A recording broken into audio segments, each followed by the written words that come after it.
A heat pipe is a heat transfer device that combines the principles of both thermal conductivity and phase transition to efficiently manage the transfer of heat between two solid interfaces. At the hot interface of a heat pipe, a liquid in contact with a thermally conductive solid surface turns into a vapor by absorbing heat from that surface. The vapor then travels along the heat pipe to the cold interface and condenses back into a liquid, releasing the latent heat.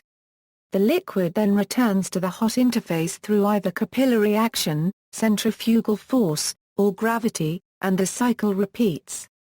Due to the very high heat transfer coefficients for boiling and condensation, heat pipes are highly effective thermal conductors.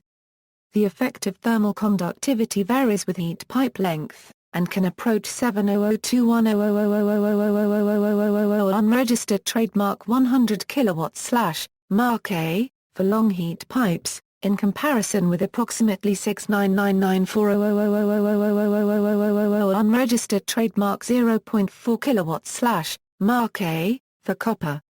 Structure, design and construction. A typical heat pipe consists of a sealed pipe or tube made of a material that is compatible with the working fluids such as copper for water heat pipes, or aluminium for ammonia heat pipes. Typically, a vacuum pump is used to remove the air from the empty heat pipe. The heat pipe is partially filled with a working fluid and then sealed. The working fluid mass is chosen so that the heat pipe contains both vapor and liquid over the operating temperature range. Below the operating temperature, the liquid is too cold and cannot vaporize into a gas. Above the operating temperature, all the liquid has turned to gas, and the environmental temperature is too high for any of the gas to condense. Whether too high or too low, thermal conduction is still possible through the walls of the heat pipe, but at a greatly reduced rate of thermal transfer.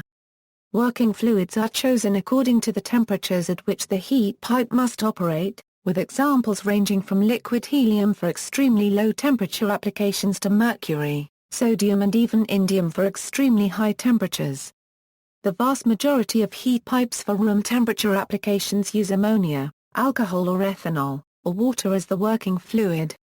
Copper water heat pipes have a copper envelope, use water as the working fluid and typically operate in the temperature range of 20 to 150 degrees Celsius.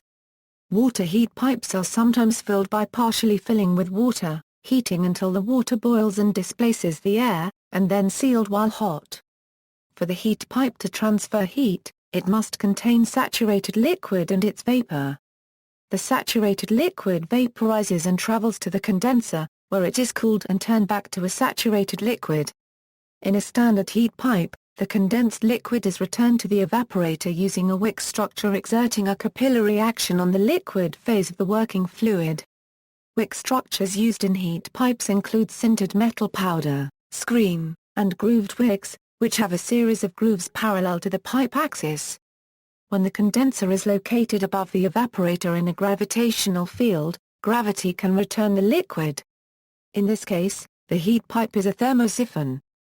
Finally, rotating heat pipes use centrifugal forces to return liquid from the condenser to the evaporator. Heat pipes contain no mechanical moving parts and typically require no maintenance, though non-condensable gases that diffuse through the pipe's walls, resulting from breakdown of the working fluid or as impurities extant in the material, may eventually reduce the pipe's effectiveness at transferring heat. The advantage of heat pipes over many other heat dissipation mechanisms is their great efficiency in transferring heat. A pipe 1 inch in diameter and 2 feet long can transfer 12,500 British thermal units per hour at 1,800 degree Fahrenheit with only 18 degree Fahrenheit drop from end to end. Some heat pipes have demonstrated a heat flux of more than 23 kilowatts mass squared, about 4 times the heat flux through the surface of the Sun. Heat pipe materials and working fluids equals, heat pipes have an envelope, a wick, and a working fluid. Heat pipes are designed for very long-term operation with no maintenance, so the heat pipe wall and wick must be compatible with the working fluid. Some material working fluids pairs that appear to be compatible are not. For example, water in an aluminum envelope will develop large amounts of non-condensable gas over a few hours or days, preventing normal operation of the heat pipe. Since heat pipes were rediscovered by George Grover in 1963, extensive live tests have been conducted to determine compatible envelope pairs, some going on for decades. In a heat pipe life test, heat pipes are operated for long periods of time, and monitored for problems such as non-condensable gas generation, material transport, and corrosion. The most commonly used envelope fluid pairs include copper envelope water working fluid for electronics cooling. This is by far the most common type of heat pipe. Copper or steel envelope refrigerant or 134 a working fluid for energy recovery in HVAC systems, aluminum envelope ammonia working fluid for spacecraft thermal control, superalloy envelope alkali metal working fluid for high-temperature heat pipes, most commonly used for calibrating primary temperature measurement devices. Other pairs include stainless steel envelopes with nitrogen, oxygen, neon, hydrogen, or helium working fluids at temperatures below 100 kelvins, copper methanol heat pipes for electronics cooling when the heat pipe must operate below the water range, aluminum ethane heat pipes for spacecraft thermal control in environments when ammonia can freeze, and refractory metal envelope lithium working fluid for high-temperature applications. Different types of heat pipes in addition to standard, constant conductance heat pipes, there are a number of other types of heat pipes, including vapor chambers, which are used for heat flux transformation, and isothermalization of surfaces, variable conductance heat pipes, which use a non-condensable gas to change the heat pipe effective thermal conductivity as power or the heat sink conditions change, pressure-controlled heat pipes, which are a VCHP where the volume of the reservoir, or the NCG mass can be changed, to give more precise temperature control, diode heat pipes, which have a high thermal conductivity in the forward direction, and a low thermal conductivity in the reverse direction, thermosiphons, which are heat pipes where the liquid is returned to the evaporator by gravitational accelerational forces, rotating heat pipes, where the liquid is returned to the evaporator by centrifugal forces. Vapor chamber or flat heat pipes, thin planar heat pipes have the same primary components as tubular heat pipes, a hermetically sealed hollow vessel, a working fluid, and a closed-loop capillary recirculation system. In addition, a series of posts are generally used in a vapor chamber, to prevent collapse of the flat top and bottom when the pressure is lower than atmospheric, which is 100 degrees Celsius for water vapor chambers. There are two main applications for vapor chambers. First, they are used when high powers and heat fluxes are applied to a relatively small evaporator. Heat input to the evaporator vaporizes liquid, which flows in two dimensions to the condenser surfaces. After the vapor condenses on the condenser surfaces, capillary forces in the wick return the condensate to the evaporator. Note that most vapor chambers are insensitive to gravity, and will still operate when inverted, with the evaporator above the condenser. In this application, the vapor chamber acts as a heat flux transformer, cooling a high heat flux from an electronic chip or laser diode, and transforming it to a lower heat flux that can be removed by natural or forced convection. With special evaporator wicks, vapor chambers can remove 2000 W over 4 cm 2, or 700 W over 1 cm 2. Second, compared to a one-dimensional tubular heat pipe, the width of a two-dimensional heat pipe allows an adequate cross-section for heat flow even with a very thin device. These thin planar heat pipes are finding their way into a height-sensitive Euro applications, such as notebook computers and surface mount circuit board cores. These vapor chambers are typically fabricated from aluminum extrusions, and use acetone as the working fluid. It is possible to produce flat heat pipes as thin as 1.0 mm. Variable conductance heat pipes, standard heat pipes are constant conductance devices, where the heat pipe operating temperature is set by the source and sink temperatures, the thermal resistances from the source to the heat pipe, and the thermal resistances from the heat pipe to the sink.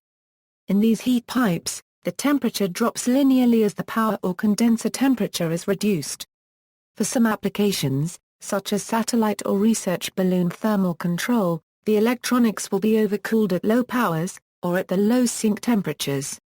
Variable conductance heat pipes are used to passively maintain the temperature of the electronics being cooled as power and sink conditions change. VCHPs have two additions compared to a standard heat pipe: 1. A reservoir, and 2. A non-condensable gas added to the heat pipe, in addition to the working fluid. See the picture in the Spacecraft section below. This NCG is typically argon for standard VCHPs, and helium for thermosiphons. When the heat pipe is not operating, the NCG and working fluid vapor are mixed throughout the heat pipe vapor space. When the VCHP is operating, the NCG is swept toward the condenser end of the heat pipe by the flow of the working fluid vapor. Most of the NCG is located in the reservoir, while the remainder blocks a portion of the heat pipe condenser.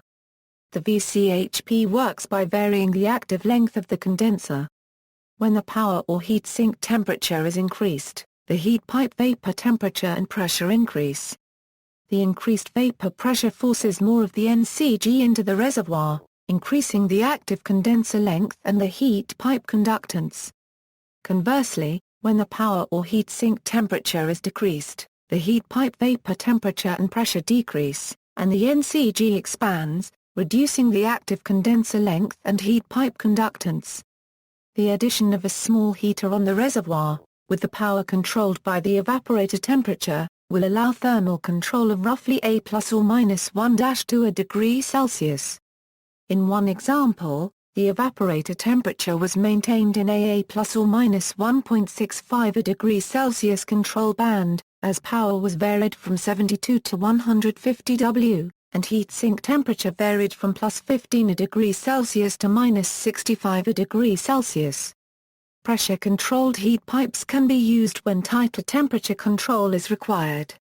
In a PCHP, the evaporator temperature is used to either vary the reservoir volume, or the amount of NCG in the heat pipe. PCHPs have shown millikelvin temperature control. Diode heat pipes. Conventional heat pipes transfer heat in either direction, from the hotter to the colder end of the heat pipe. Several different heat pipes act as a thermal diode, transferring heat in one direction, while acting as an insulator in the other. Thermosiphons, which only transfer heat from the bottom to the top of the thermosiphon, where the condensate returns by gravity. When the thermosiphon is heated at the top, there is no liquid available to evaporate.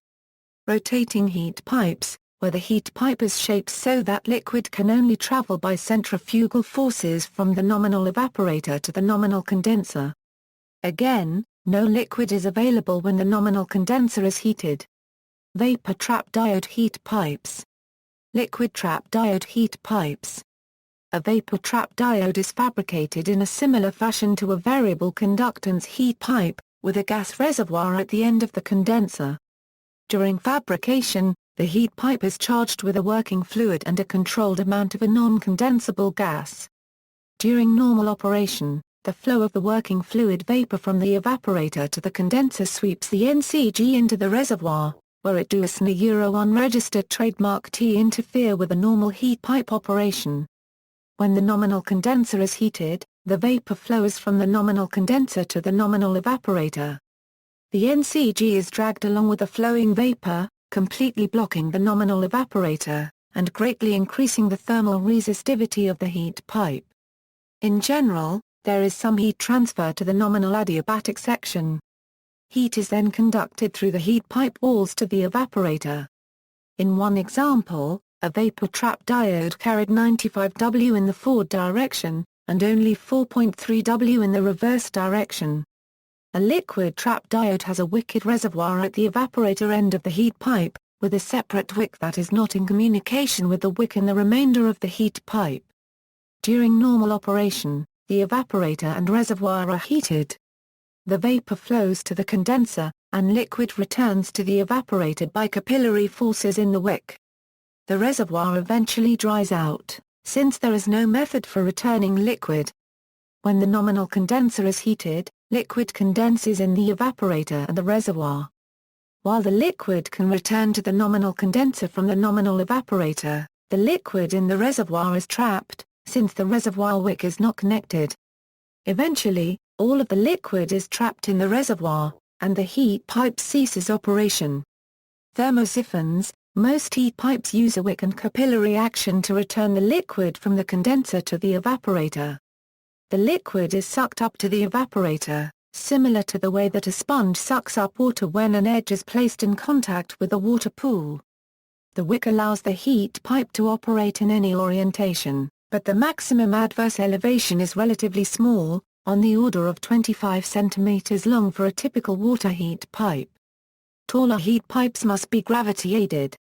When the evaporator is located below the condenser, the liquid can drain back by gravity instead of requiring a wick. Such a gravity-aided heat pipe is known as a thermosiphon. Please note that a heat pipe thermosiphon is different than a thermosiphon, which transfers heat by single-phase natural convection heat transfer in a loop. In a thermosiphon, liquid working fluid is vaporized by a heat supplied to the evaporator at the bottom of the heat pipe. The vapor travels to the condenser at the top of the heat pipe, where it condenses. The liquid then drains back to the bottom of the heat pipe by gravity, and the cycle repeats. Thermosiphons also act as diode heat pipes. When heat is applied to the condenser, there is no condensate available, and hence no way to form vapor and transfer heat to the evaporator. While a typical terrestrial water heat pipe is less than 30 cm long, thermosiphons are often several meters long. As discussed below, the thermosiphons used to cool the Alaska pipeline were roughly 11 to 12 meters long. Even longer thermosiphons have been proposed for the extraction of geothermal energy. For example, Storch AL fabricated a 53 mm ID, 92 meters long propane thermosiphon that carried roughly 6 kilowatts of heat. Loop heat pipe: a loop heat pipe is a passive two-phase transfer device related to the heat pipe. It can carry higher power over longer distances by having co-current liquid and vapor flow, in contrast to the counter-current flow in a heat pipe. This allows the wick in a loop heat pipe to be required only in the evaporator and condensation chamber. Micro-loop heat pipes have been developed and successfully employed in a wide sphere of applications both on the ground and in space. Heat transfer: heat pipes employ evaporative cooling to transfer thermal energy from one point to another by the evaporation and condensation of a working fluid or coolant. Heat pipes rely on a temperature difference between the ends of the pipe, and cannot lower temperatures at either end beyond the ambient temperature. When one end of the heat pipe is heated, the working fluid inside the pipe at that end evaporates and increases the vapor pressure inside the cavity of the heat pipe. The latent heat of evaporation absorbed by the vaporization of the working fluid reduces the temperature at the hot end of the pipe. The vapor pressure over the hot liquid working fluid at the hot end of the pipe is higher than the equilibrium vapor pressure over the condensing working fluid at the cooler end of the pipe, and this pressure difference drives a rapid mass transfer to the condensing end where the excess vapor condenses, releases its latent heat, and warms the cool end of the pipe. Non-condensing gases in the vapor impede the gas flow and reduce the effectiveness of the heat pipe, particularly at low temperatures, where vapor pressures are low. The speed of molecules in a gas is approximately the speed of sound, and in the absence of non-condensing gases this is the upper limit to the velocity with which they could travel in the heat pipe. In practice, the speed of the vapor through the heat pipe is limited by the rate of condensation at the cold end and far lower than the molecular speed. The condensed working fluid then flows back to the hot end of the pipe. In the case of vertically oriented heat pipes, the fluid may be moved by the force of gravity. In the case of heat pipes containing wicks, the fluid is returned by capillary action. When making heat pipes, there is no need to create a vacuum in the pipe. One simply boils the working fluid in the heat pipe until the resulting vapor has purged the non-condensing gases from the pipe, and then seals the end. An interesting property of heat pipes is the temperature range over which they are effective. Initially, it might be suspected that a water-charged heat pipe only works when the hot end reaches the boiling point and steam is transferred to the cold end. However, the boiling point of water depends on the absolute pressure inside the pipe. In an evacuated pipe, water vaporizes from its melting point to its critical point, as long as the heat pipe contains both liquid and vapor. Thus a heat pipe can operate at hot end temperatures as low as just slightly warmer than the melting point of the working fluid, although the maximum power is low at temperatures below 25 degrees Celsius. Similarly, a heat pipe with water as a working fluid can work well above the boiling point. The maximum temperature for long-term water heat pipes is 270 degrees Celsius, with heat pipes operating up to 300 degrees Celsius for short-term tests. The main reason for the effectiveness of heat pipes is the evaporation and condensation of the working fluid. The heat of vaporization greatly exceeds the sensible heat capacity. Using water as an example, the energy needed to evaporate 1 gram of water is 540 times the amount of energy needed to raise the temperature of that same 1 gram of water by 1 degree Celsius. Almost all of that energy is rapidly transferred to the cold end when the fluid condenses there, making a very effective heat transfer system with no moving parts. Development. The general principle of heat pipes using gravity, commonly classified as two-phased thermosiphons, dates back to the steam agent Angier March Perkins and his son Loftus Perkins and the Perkins tube, which saw widespread use in locomotive boilers and working ovens. Capillary-based heat pipes were first suggested by R.S. Gaugler of General Motors in 1942, who patented the idea, but did not develop it further. George Grover independently developed capillary-based heat pipes at Los Alamos National Laboratory in 1963, with his patent of that year being the first to use the term heat pipe, and he is often referred to as the inventor of the heat pipe. He noted in his notebook, "Such a closed system, requiring no external pumps, may be of particular interest in space reactors in moving heat from the reactor core to a radiating system. In the absence of gravity, the forces must only be such as to overcome the capillary and the drag of the returning vapor through its channels." Grover's suggestion was taken up by NASA, which played a large role in heat pipe development in the 1960s, particularly regarding applications and reliability in space flight. This was understandable given the low weight, high heat flux, and zero power draw of heat pipes and that they would not be adversely affected by operating in a zero-gravity environment. The first application of heat pipes in the space program was the thermal equilibration of satellite transponders. As satellites orbit, one side is exposed to the direct radiation of the sun while the opposite side is completely dark and exposed to the deep cold of outer space. This causes severe discrepancies in the temperature of the transponders. The heat pipe cooling system designed for this purpose managed the high heat fluxes and demonstrated flawless operation with and without the influence of gravity. The cooling system developed was the first use of variable conductance heat pipes to actively regulate heat flow or evaporator temperature. Wider usage NASA has tested heat pipes designed for extreme conditions, with some using liquid sodium metal as the working fluid. Other forms of heat pipes are currently used to cool communication satellites. Publications in 1967 and 1968 by Feldman, Eastman, and Katzoff first discussed applications of heat pipes for wider uses such as in air conditioning, engine cooling, and electronics cooling. These papers were also the first to mention flexible, arterial, and flat-plate heat pipes. Publications in 1969 introduced the concept of the rotational heat pipe with its applications to turbine blade cooling and contained the first discussions of heat pipe applications to cryogenic processes. Starting in the 1980s, Sony began incorporating heat pipes into the cooling schemes for some of its commercial electronic products in place of both forced convection and passive finned heat sinks. Initially they were used in receivers and amplifiers, soon spreading to other high heat flux electronics applications. During the late 1990s, increasingly high heat flux microcomputer CPUs spurred a threefold increase in the number of U.S. heat pipe patent applications. As heat pipes evolved from a specialized industrial heat transfer component to a consumer commodity, most development and production moved from the U.S. to Asia. Modern CPU heat pipes are typically made of copper and use water as the working fluid. Applications. Spacecraft. The spacecraft thermal control system has the function to keep all components on the spacecraft within their acceptable temperature range. This is complicated by the following, widely varying external conditions, such as eclipses, micro-G environment, heat removal from the spacecraft by thermal radiation only, limited electrical power available, favoring passive solutions, long lifetimes, with no possibility of maintenance. Some spacecraft are designed to last for 20 years, so heat transport without electrical power or moving parts is desirable. Rejecting the heat by thermal radiation means that large radiator panes are required.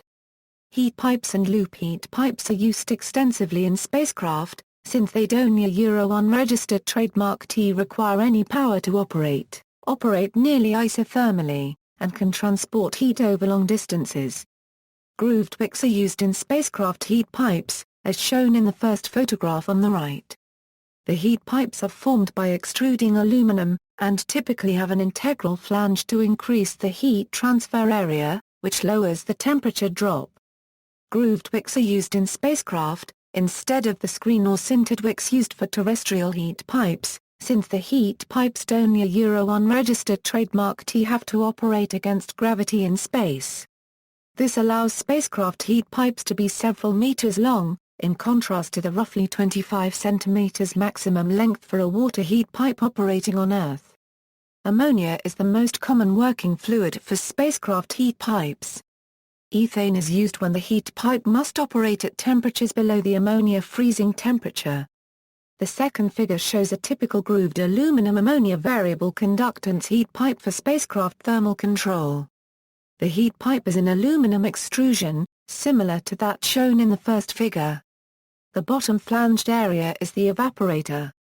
Above the evaporator, the flange is machined off to allow the adiabatic section to be bent. The condenser is shown above the adiabatic section. The non-condensable gas reservoir is located above the main heat pipe. The valve is removed after filling and sealing the heat pipe. When electric heaters are used on the reservoir, the evaporator temperature can be controlled within a plus or minus 2 K of the set point. Computer systems heat pipes began to be used in computer systems in the late 1990s, when increased power requirements and subsequent increases in heat emission resulted in greater demands on cooling systems. They are now extensively used in many modern computer systems, typically to move heat away from components such as CPUs and GPUs to heat sinks where thermal energy may be dissipated into the environment. Solar thermal heat pipes are also widely used in solar thermal water heating applications in combination with evacuated tube solar collector arrays. In these applications, distilled water is commonly used as the heat transfer fluid inside a sealed length of copper tubing that is located within an evacuated glass tube and oriented towards the sun. In connecting pipes, the heat transport occurs in the liquid steam phase because the thermal transfer medium is converted into steam in a large section of the collecting pipeline. In solar thermal water heating applications, an individual absorber tube of an evacuated tube collector is up to 40% more efficient compared to more traditional flat-plate solar water collectors. This is largely due to the vacuum that exists within the tube, which slows down convective and conductive heat loss.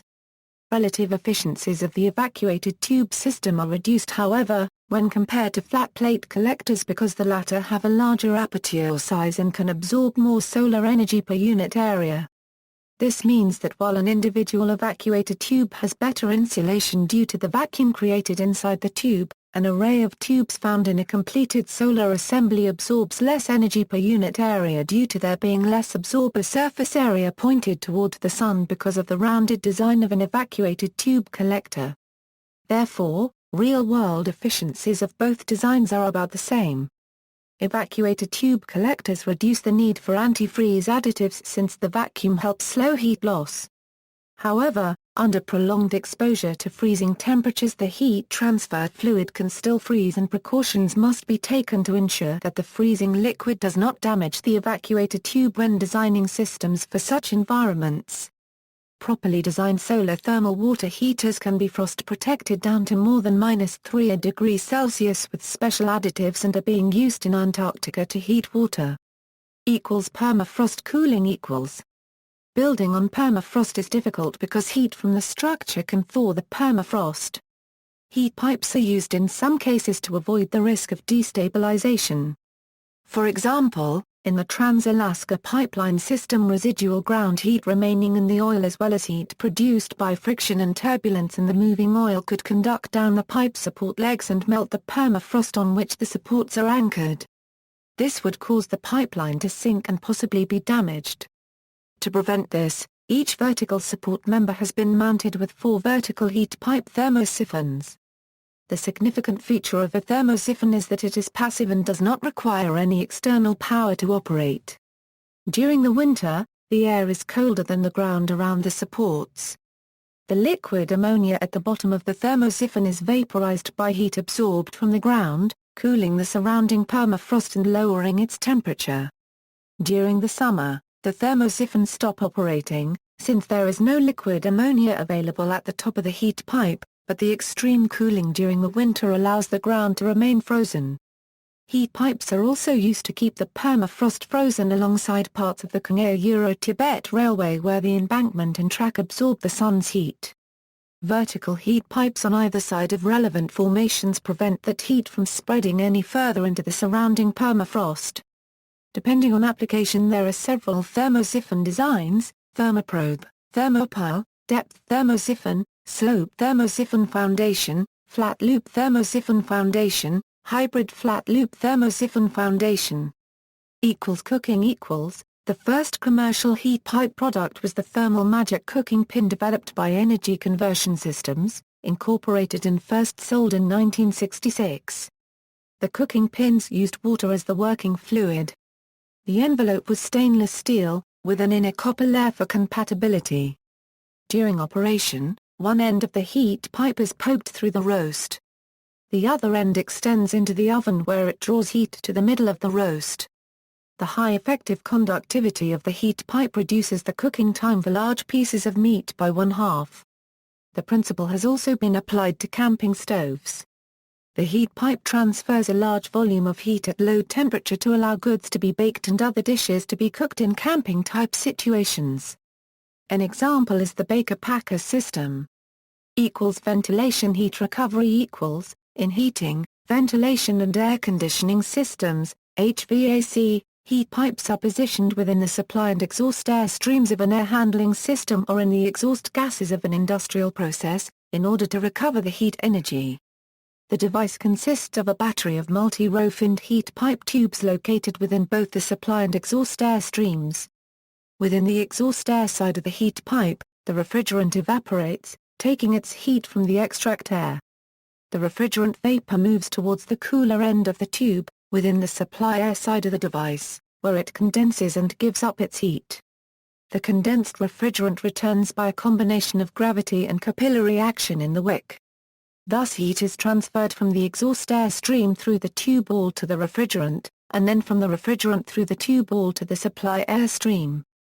Because of the characteristics of the device, better efficiencies are obtained when the unit is positioned upright with the supply air side mounted over the exhaust air side, which allows the liquid refrigerant to flow quickly back to the evaporator aided by the force of gravity. Generally, gross heat transfer efficiencies of up to 75% are claimed by manufacturers. Nuclear power conversion. Grover and his colleagues were working on cooling systems for nuclear power cells for spacecraft, where extreme thermal conditions are encountered. These alkali metal heat pipes transferred heat from the heat source to a thermionic or thermoelectric converter to generate electricity. Since the early 1990s, numerous nuclear reactor power systems have been proposed using heat pipes for transporting heat between the reactor core and the power conversion system. The first nuclear reactor to produce electricity using heat pipes was first operated on September 13, 2012 in a demonstration using flat-hop fission.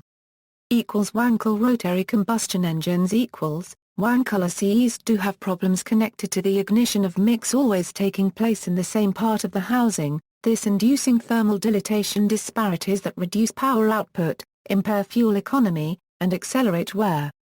SA Paper 2014-01-2160, by Wu al., describes a heat pipe-assisted air-cooled rotary Wankel engine for improved durability, power and efficiency. They obtained a reduction in top engine temperature from 231 degrees Celsius to 129 degrees Celsius, and the temperature difference reduced from 159 degrees Celsius to 18 degrees Celsius for a typical UAV, small chamber displacement, air-cooled engine. Limitations: heat pipes must be tuned to particular cooling conditions. The choice of pipe material, size and coolant all have an effect on the optimal temperatures at which heat pipes work. When heated above a certain temperature, all of the working fluid in the heat pipe vaporizes and the condensation process ceases. In such conditions, the heat pipe's thermal conductivity is effectively reduced to the heat conduction properties of its solid metal casing alone. As most heat pipes are constructed of copper, an overheated heat pipe will generally continue to conduct heat at around 1/80th of the original flux via conduction only rather than conduction and evaporation. In addition, below a certain temperature, the working fluid will not undergo phase change, and the thermal conductivity is reduced to that of the solid metal casing. One of the key criteria for selecting a working fluid is the desired operational temperature range of the application. The lower temperature limit typically occurs a few degrees above the freezing point of the working fluid. Most manufacturers cannot make a traditional heat pipe smaller than 3 mm in diameter due to material limitations. Experiments have been conducted with micro-heat pipes, which use piping with sharp edges, such as triangular or rhombus-like tubing. In these cases, the sharp edges transfer the fluid through capillary action, and no wick is necessary. See also, phase change material, thermosiphon, a similar mechanism in which thermal energy is transferred by fluid buoyancy rather than evaporation and condensation. Vapor compression refrigeration, evaporative cooling, heat sink, CPU cooling, air cooling, water cooling, Peltier or thermoelectric cooling, loop heat pipe. References. External links, Frontiers in Heat Pipes, an international journal, House and Research, Heat Pipe Selection Guide, Heat Pipe Basics and Demonstration.